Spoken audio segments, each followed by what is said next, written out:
On the last episode of the Keepsake box. Just as I was getting comfortable, there was a knock at the door. Without verification, I immediately knew that it was Sharon. I didn't have much company, and Sharon was the only person who made a habit of coming unannounced. Making matters worse, she had a key. Sharon was notorious for leaving her keys in the car. I left her at the door for a while, hoping that she would get the hint. Since that was not to be the case, I reluctantly decided to open the door. I flung it open, fully prepared to confront Sharon on her lack of consideration. But upon opening the door, it was I who was met with confrontation. I was surprised to see that it wasn't Sharon, but Antonio at the door. Once inside, Antonio presented 2 bags and placed them on my living room table. He explained that my decision to not reach out to him had resulted in the assumption that I would rather stay in opposed to going out. Antonio removed the contents of the bag. He passed me a plastic food container and a wrapped cylindrical object that I unmistakably knew to be an egg roll. I opened the container. General Tso chicken with extra sauce, lo mein with no onions, and extra broccoli, just like I liked it. I looked up to see Antonio displaying a huge grin. I smiled as well. Antonio often ordered food for us when I lived with Sharon. And while I was very specific about the way I liked things, he always managed to get it right. I was under the impression that my elaborate handwritten instructions had made that task easier, but with no prompts or instructions, Antonio had managed to remember the minutest of details. In the blink of an eye, it was 11 o'clock. Antonio arose, indicating that it was time for him to leave. He smiled, a genuine smile. Antonio gave me a hug and left without expressing a desire for anything intimate, not even a kiss. Admittedly, I was confused.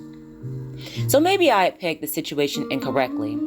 The fact that Antonio hadn't made any advances caused me to second-guess the entire situation. Maybe he was just looking out for me at Sharon's request.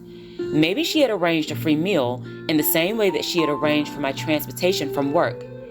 Considering those things as options made me feel awful about my lust towards Antonio. Why had I ever considered betraying Sharon? The whole thing sounded crazy after I thought about it. I decided to dismiss all of the thoughts of Antonio and get back to the business of living my life.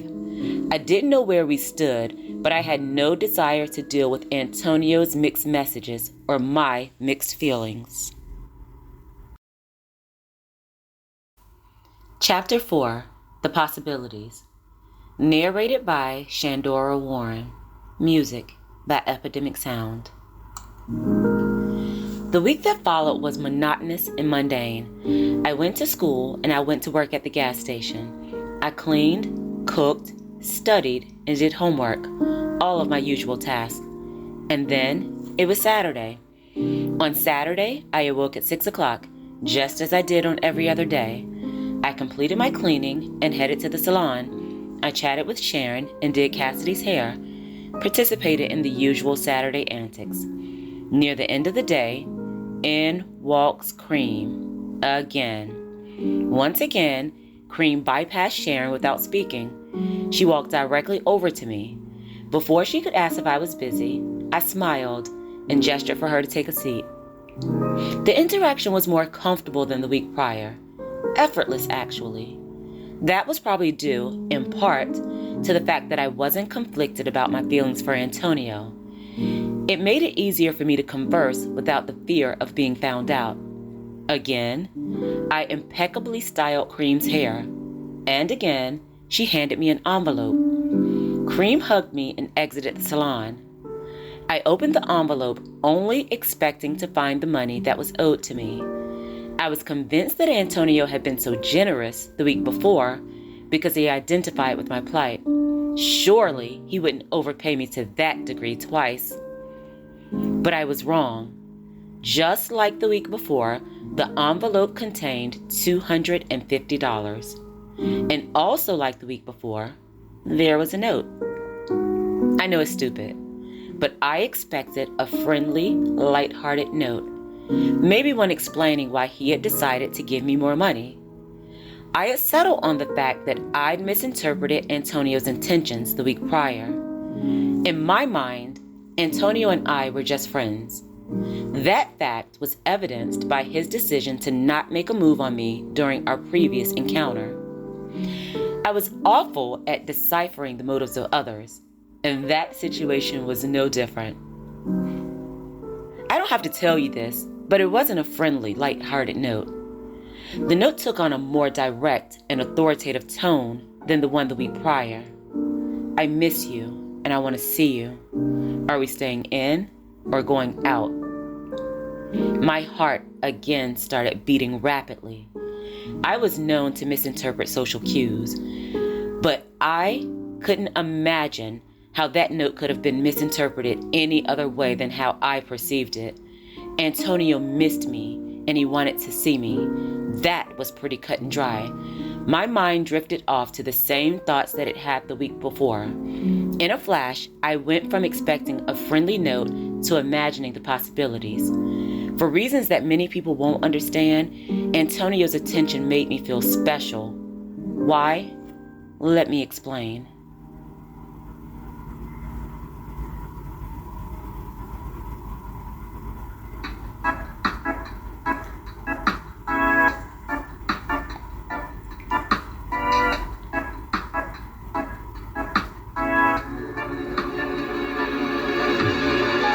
The first factor that contributed to my feelings was Antonio's age. Antonio was 30 years old. At 18, I was under the impression that a 30-year-old man was distinguished. Additionally, Sharon perceived me as a child. Receiving attention from a 30-year-old man made me feel mature. Antonio had spent time with me, and he seemed to enjoy my company and conversation. Given our age gap, I found that to be an anomaly. He obviously perceived me as a mature adult. He could not have tolerated me otherwise. The second factor was Antonio's willingness to be inconvenienced. To the best of my knowledge, Antonio had 3 girlfriends, all of which lived in relatively close proximity to each other. Adding a 4th would certainly present a complication that would make his life less manageable. So why would he unnecessarily present himself with that problem? He obviously didn't need me. For me, the answer was simple. Antonio felt that I was worth it. Third was the pump up. Antonio's attention hugely inflated my self-esteem. Antonio wasn't extremely attractive, yet he managed to secure 3 beautiful women. I didn't think that was by coincidence. Antonio liked pretty things. That point was evidenced by his choice in cars, attire, and women. Having him express an interest made me feel pretty. It made me feel that I could compete with the other women. That was a feeling that I hadn't experienced to that degree. Ken always told me that I was pretty, but that was different. I appreciated him saying so, but I felt that his claims were more about him making me feel pretty, opposed to his actual belief that I was. I loved him for the gesture, but Antonio's attention made me feel that he really thought I was pretty. That will sound ridiculous to many, but those lacking in the confidence department will understand it. I put the note in the pocket of my smock, but I didn't disregard the thoughts as I had done the week before. I let the possibilities dance around in my mind. I looked over at Sharon. She was smiling and talking to the client that she was servicing. She looked so happy, and I believed that she was. I had seen Sharon's life. She had a lot to be happy about. Sharon had a thriving business with a dedicated clientele. She lived in a cute little apartment in town and drove a cute little car. And even though she knew the truth about Antonio, I was very much aware of why she chose to ignore his indiscretions. Antonio was good to Sharon and anything that was attached to her. I saw them together, and I knew that they genuinely loved each other. I never doubted that, even after finding out about Peaches and Cream. The good friend in me saw her happiness and didn't want to be involved in anything that could possibly jeopardize it. But the jealous part of me wanted to be like her. Correction. I wanted to be her. I had to decide which one of those feelings was the strongest. I don't have to tell you which side I ended up on. finished the workday and headed out to my car. I retrieved the note from my smock. I reread it a couple of times, trying to assess how to deliver my response.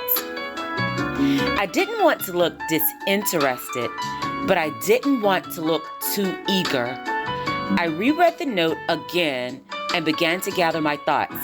I miss you and I want to see you. Are we going in or staying out? I thought of a response and quickly dialed Antonio's number before I could lose my nerve. He answered the phone on the second ring.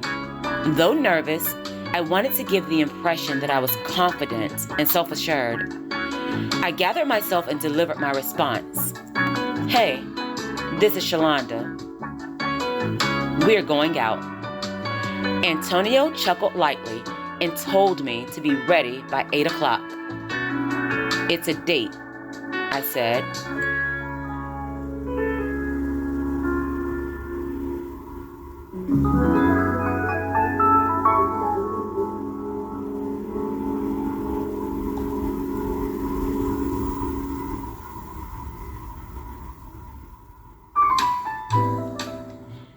I was ready by 7:30, an unusual phenomenon for me. Antonio arrived at 7:50. I learned that he was always early. I was excited. I was 18 and I hadn't ever been on a real date. Ken and I didn't date. We spent our days in the woods or ordered food to be eaten inside of the house. The details of the date meant very little. The very act of the date signaled Antonio's willingness to spend time and be seen with me. In my mind, he was taking a huge risk. That had to mean something, right? We drove for about an hour before entering a small beach town. It was a cute little area with trinket shops and small cafes. We went to a seafood restaurant. It was one of those fun little places with a large deck and strategically placed imitation crabs. It was a little chilly outside, but I imagined that the restaurant would be packed with tourists in the summer. Antonio opened the door and gestured for me to enter. I did as he requested. Once inside, he led me to a table near the rear of the restaurant. Antonio pulled out my chair and walked to the other side of the table once I was seated. He smiled, a reassuring gesture that he was happy with how the date was going. The waitress introduced herself. She attempted to present us with menus, but Antonio stopped her before she was able to do so. He spoke in his usual confident manner. We'll have 2 special deluxe dinners and 2 glasses of water, one with lemon, one without. The waitress paused and wrote our order in her sketch pad. Will there be anything else? She asked. She stretched it out in the way that gave me the impression that she was gathering her thoughts. Antonio looked at her and smiled, but it wasn't his warm, genuine smile. It was dismissive, as if he were encouraging her to leave. He turned his attention to me and presented a genuine smile. Trust me, you're gonna love it, he said. The waitress accepted his nonverbal cue and swiftly walked away. Antonio and I talked and laughed while we waited for our order to arrive. Shortly thereafter, our waitress returned with a cart full of food. It didn't seem that there were enough people in the restaurant to account for the inordinate amount of food on the cart. As she started to unload the food, I understood her initial reaction. All of the food on the cart was ours. There were so many types of seafood, some of which were foreign to me. 4 people could easily have eaten off of those meals. There was no wonder why the waitress was confused by Antonio's request for 2. Dig in, he said. I sampled a few of the dishes. I tasted the lobster mac and cheese, garlic shrimp, and oysters Rockefeller. I was grateful to see Antonio open his lobster. I hadn't ever eaten lobster, and I was concerned that I wouldn't open it properly. I imagined myself clumsily biting down onto the shell, as Antonio laughed at my ignorance. I was fortunate to have averted that crisis. I followed Antonio's lead and did as he did. The conversation followed a natural progression. We laughed and easily moved from one topic to the next. It was easy and comfortable.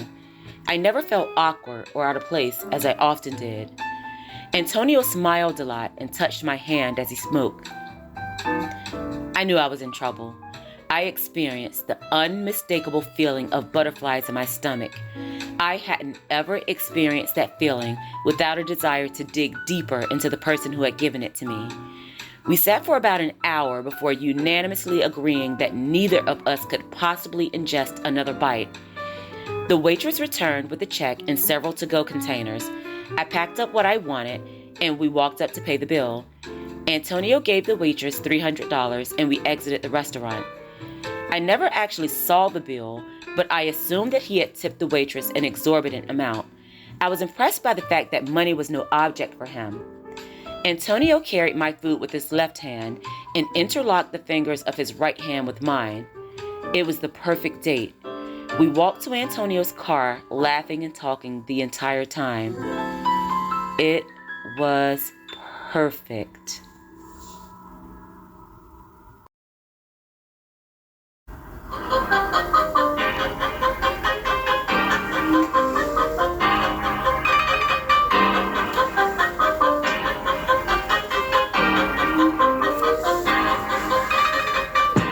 Thank you so much for listening. Make sure to follow Shenny Tells a Story on Facebook and Instagram. I'd love to hear from you. If you're interested in purchasing books by Shandora Warren, they're all available on Amazon in ebook, paperback, and some in hardback formats. Thank you for helping me to create the world that I want to see.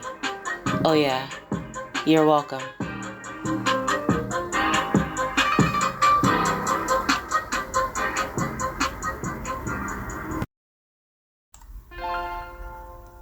Shine, little girl.